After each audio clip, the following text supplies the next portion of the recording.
Okay, how to create a game. If you've been to join game and let's say there was no games here, you'll notice there's one missing because I just joined it on a right. And let's say there was none there. What you would do is click create game, pick a map size. Now in the demo, all of these are disabled, just the map is available.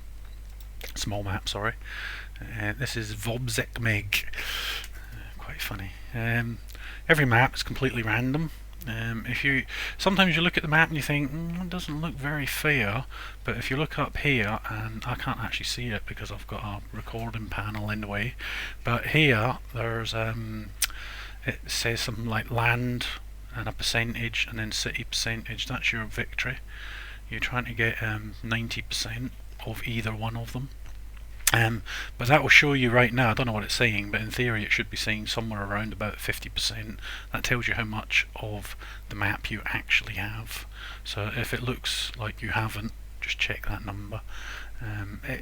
It should in general be roughly 50%, but it doesn't matter. I mean, even if it was down to like 40%, a slightly smaller territory, although it generates a little bit less income, it's generally a lot easier to defend.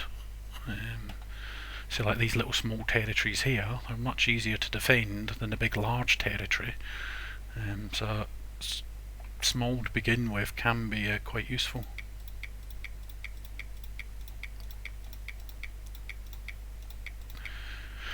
Right, so I'm just going to do the basic setup. Now, because this is the first turn, the advantage, press Ctrl Z to undo them, the advantage of the going first is you can just set up very simple troops like this and then end your turn, because you're going to have a chance to put down more troops before the enemy gets to have a go.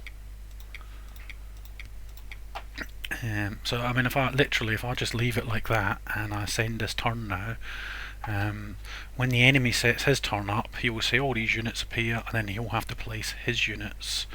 And based on this is quite a neutral setup, so he has no idea what your plans or intentions are. So when he's deploying his troops, you'll get to see whether or not he's building lots of air forces, or whether or not he's like focusing all his damage, say all his units rather, say here, whether or not he plans to go in here, and that can then affect, once you go back to your turn, you can then decide how to redeploy the rest of your troops based on what he's done. Alright, so I'll end this turn. This is sending it, this is creating the turn. So if I was to actually click escape here, the turn would just disappear. It would never be created. You've got to click the end turn to create the turn. That now gets sent up to the server and does actually appear on the join game list.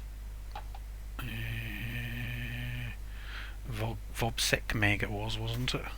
Yes. Don't join your own games, because it only goes so far. It will let you do the setup and then it will send it back to you and you'll get your first turn and then it disappears, because it's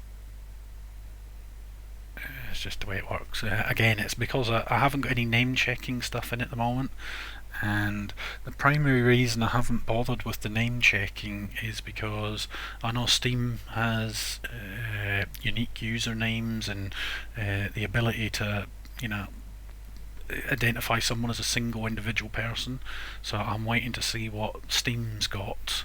Unfortunately you don't get a hold of the Steam code until your game's been greenlit, so I'm just sort of hanging off on that for now, but I'm sure you guys won't make the mistake. Just remember what your map name was when you created it. Obviously, I mean, this is an alpha, so I mean, depending on what feedback you guys give, I will tweak and change things as time goes on. Alright, so that ends the create game.